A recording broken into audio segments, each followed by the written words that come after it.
Então, ó, a gente vai falar então de arranjo simples. Lembrando que arranjo é todo agrupamento em que minha ordem importa, tá? Então, falou em arranjo, a gente tem que lembrar que a ordem importa. Então, como assim? Eu preciso identificar que os elementos em posições diferentes são coisas diferentes, tá? Então, começando, a gente tem um conjuntinho aqui que tem 4 letras, A, B, C, D. Beleza. E aí, a gente vai fazer primeiro quais são as sequências possíveis com esses 3 elementos distintos. Por que distintos? Dentro de arranjo, a gente vai trabalhar com distinção, ou seja, cada coisa tem seu valor e não vai repetir. Diferente de quando a gente viu lá em fatorial, que podia repetir, né? Dependendo de alguns probleminhas, eu podia repetir. Dentro do arranjo, como a ordem importa, a gente não pode ficar repetindo. Então, a gente vai trabalhar muito com esses distintos, tá? Então, 3 elementos distintos. E aí a gente vai montar aqui primeiro. Ah, Catherine, mas eu sei fazer lá pelo fatorial. Beleza, mas eu vou fazer aqui do processo lento até chegar na nossa fórmula, do porquê que é a fórmula daquele jeito, tá? Provavelmente quem aprendeu o fatorial e está muito tranquilo nele, a parte de arranjo simples vai fazer de forma muito tranquila. Então, ó, sequências possíveis com 3 elementos. Então, a gente ia começar, por exemplo, com a letra A. Então, ia colocar A, B, C. Depois eu poderia colocar A, C, B, A, C, D, aliás. Então, ó, tirei esse. Posso colocar A, B, D, né? Então, vamos. A, B, C, A, B, D.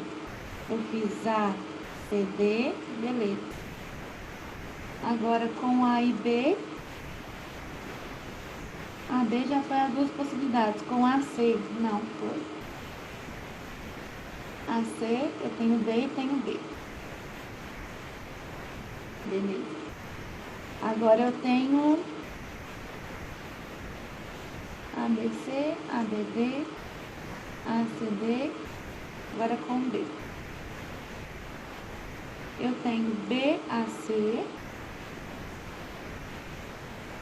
Eu tenho B, A, D. Eu tenho B, C, A, ao contrário, então. Porque a ordem importa, então isso aqui é coisa diferente. Eu tenho B, D, A. Beleza. Agora com a letra C. Eu tenho C, A, B. Tenho C, B, A. Ao contrário. Tenho C, A, D. E tenho C, D, A. Agora com a letra D. D, A, B. D, D, A. D, A, C. D, C, A. Mas e aí, a gente tem mais alguma possibilidade? E aí? O que vocês acham? Porque aqui deram 16 possibilidades, né?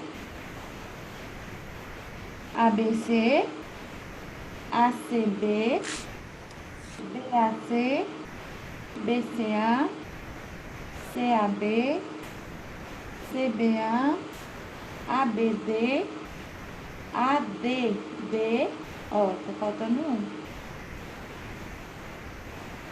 A, o D e o B, então tá faltando o contrário.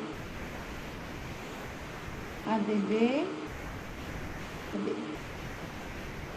Onde estava? ADB, ADC, também tá faltando.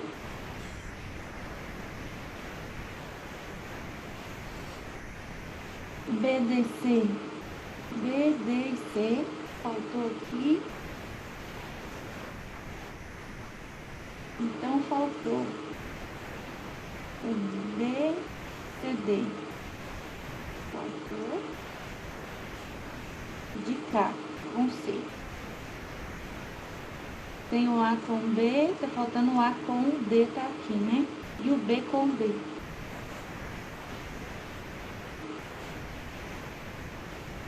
De K o D, tem o C com A, o B com A, não tem o B e o C. Beleza. Eu teria todas essas possibilidades. Então, ó, 1, 2, 3, 4, 5, 6. Com cada letra começando, são 4 letras. 6 vezes 4, eu tenho 24 possibilidades, tá? Essa daqui é a primeira opção para calcular um arranjo simples. Só que dá muito trabalho, não dá? Porque imaginem, cada vez que a gente tiver um probleminha de arranjo, eu tiver que ficar escrevendo todas as possibilidades. Aqui eram só 4 letras, mas imagina se eu tenho um conjunto com 8. O tempo que a gente vai levar, e sem falar naquela questão de do erro, né? Da possibilidade de erro. Porque aqui fui fazendo, mas mesmo assim ainda tinha faltado 2 em cada, né? Porque eram só 4 opções, então era mais tranquila. Só que esse daqui, gente, da mesma fórmula que eu teria aquela árvore de possibilidades, isso aqui é a primeira opção de cálculo, tá? A primeira opção de calcular na dúvida seria montar realmente todas as possibilidades e depois contar. Quando a gente fala indistinto, o que eu estou querendo dizer? Se eu pego, por exemplo, esse daqui e esse daqui, que tem os mesmos elementos. Aqui eu tenho um trio que está assim, B, A, C. E de cá eu tenho um trio que está B, C, A. E eu ainda tenho ele aqui, ó, ABC. Tenho aqui. E ainda tenho ele em outra possibilidade. Ó, CAB, aqui. Vou pegar só esses 4 aqui pra gente comparar, tá? Tá vendo que cada um tá numa posição diferente? Eu posso falar que todos os 4 são diferentes. Como a gente já viu o sistema linear, fica mais fácil de explicar. Como assim?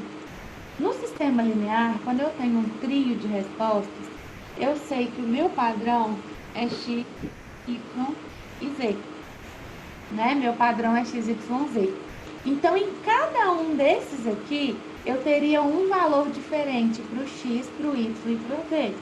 Então, ó, x, y, z. X, y, z. X, y, z. E x, y, z.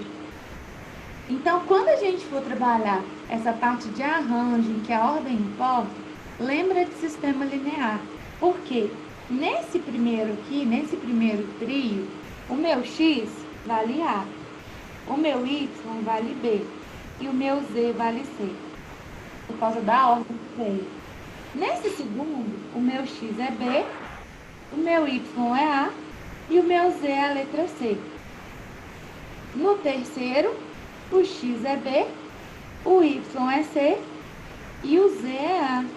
E no quarto, o x é C, o y é A e o z é B.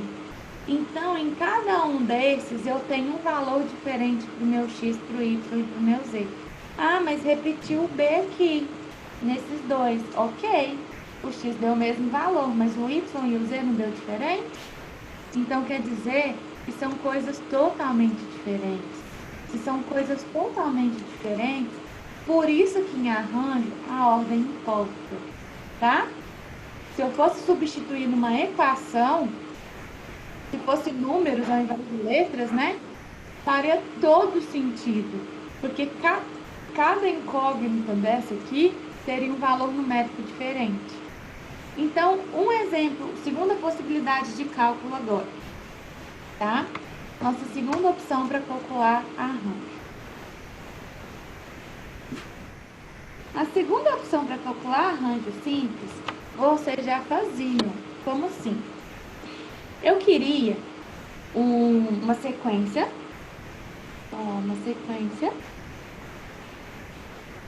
com 3 elementos distintos. E o meu conjunto era A, B, C, D. Certo? Então, na segunda opção, quando eu for calcular, o que eu posso fazer? Que a gente já fazia sem falar que era arranjo simples. 3 elementos. Então, eu faço meus 3 tracinhos. Certo? E aí, se são distintos, eu vou pensar o seguinte. Na primeira opção aqui, no meu primeiro elemento, eu tenho quantas opções? Eu tenho o A, o B, o C e o D. Então, eu tenho 4 opções. Né? Se são distintos, quer dizer que eu usei um deles aqui. Se eu usei um deles, sobrou 3. Sobraram 3 para o terceiro. E se eu usei mais um no segundo elemento aqui? Sobraram 2. Como assim? Imagina que aqui eu tenho A, B, C e D nessa primeira opção. Aí eu coloquei o A. Se eu coloquei o A, sobrou aqui para a terceira só o B, o C e o D. E aí eu peguei e escolhi o B. Para essa terceira casinha aqui, só sobrou a letra C e a letra D. Por isso que são 4, 3 e 2. E aí, o que a gente faria? Ia multiplicar. 4 vezes 3, 12, vezes 2, 24. Mesma coisa do de cima. O de cima também deu 24. Só que o de cima deu muito mais trabalho para resolver do que essa segunda maneira aqui. Seria a nossa segunda opção de resolução. Que seria por dedução que a gente fala. Nesse caso, o que eu ia escrever? Eu ia escrever assim, arranjo de 4 elementos, em que eu tomo de 3 em 3, ou arranjo com 4 elementos tomados 3 a 3, tá? Então, arranjo de 4 elementos tomados 3 a 3, tá? Seria isso a forma correta da leitura disso aqui. Então, arranjo de 4 tomado de 3 a 3, o que é isso tomado de 3 a 3? Sequência com 3 dígitos, com 3 algarismos ou com 3 elementos. Então, eu escrevo desse jeito. Quando eu for calcular esse arranjo de 4 tomado 3 a 3, eu vou pensar o seguinte. Eu começo com 4 e vou diminuindo, vou subtraindo 1 até dar 3 elementos aqui. Então, 4 vezes 3 vezes 2. É a mesma coisa que está aqui em cima, só que aqui seria a forma simplificada. Então, começo com 4 e faço 3 multiplicações. 4 vezes 3 vezes 2, 24. Essa seria a nossa segunda opção de cálculo, tá? A terceira opção vai ser por fórmula, tá? Então, a gente tem a nossa fórmula. Deixa eu pegar aqui outro. A gente tem dentro do arranjo uma fórmula que vale para qualquer situação. Então, terceira opção. Terceira opção seria pela nossa fórmula. O que é fórmula? Qual fórmula que é, aliás? A n, b é igual a m sobre n menos p fatorial. Tá? Então, por que a gente viu até agora? A gente viu o fatorial primeiro. Eu mostrei a possibilidade de calcular daquele jeito ali, porque em algumas questões eu consigo fazer por lógica muito rápido. Só que em algumas outras questões às vezes vocês vão preferir jogar direto na fórmula que vai valer para todo mundo. Então, ó, o N sempre é o primeiro termo que vem, tá? Então, sempre é o primeiro termo. O P é de quantas em quantas vezes eu vou tomar, digamos assim. Então, é tomados P vezes, tá? Então, daquele exemplo que a gente tinha, estava assim. A 4,3. Então, ó, arranjo de 4 elementos tomados de 3 em 3. Para eu poder jogar nessa fórmula, eu ia pensar o seguinte. O meu primeiro termo é o 4. Então, meu N vale 4. A quantidade de vezes que eu vou tomar, o tomado P vezes, o meu P vale 3. Então, se eu fosse jogar na fórmula, ia ficar assim. 4 fatorial sobre 4 menos 3, o resultado fatorial. Né? E daí eu ia fazer 4 vezes 3, vezes 2, vezes 1, sobre 4 menos 3, 1 fatorial, que é 1. 4 vezes 3, vezes 2, vezes 1, 24 sobre 1, 24. Então, nas três formas de resolver, as três deram 24, tá? As três, sem exceção, deram 24. Ah, mas qual fórmula que eu vou usar? Depende. Fórmula, na verdade, a gente tem uma. Mas qual forma, né? Que eu vou usar para poder resolver meus problemas? Vai depender do gosto. Ah, eu quero resolver sempre fazendo as possibilidades. Eu quero escrever as possibilidades como se fosse aquela árvore de possibilidades que eu tenho no fatorial. Pode? Pode. Mas vai dar muito trabalho? Vai. Agora, se perguntar quais as possibilidades, aí a gente teria que fazer isso aqui. Porque a gente só descobriu pela fórmula quantas. Quantas possibilidades? 24. Deu 24 nessa opção, deu 24 nessa outra opção aqui. Então, também deu 24. E na terceira opção também deu 24. A gente descobriu quantas. Agora, se perguntar quais possibilidades, aí tem que ser desse jeito aqui, tá? Teria que ser pela primeira opção. Então, são coisas diferentes. A pergunta de quantas, da pergunta de quais. Quais eu tenho que relacionar todas. Quantas podem ser resolvidas de qualquer uma dessas três opções aqui que eu apresentei. Ok?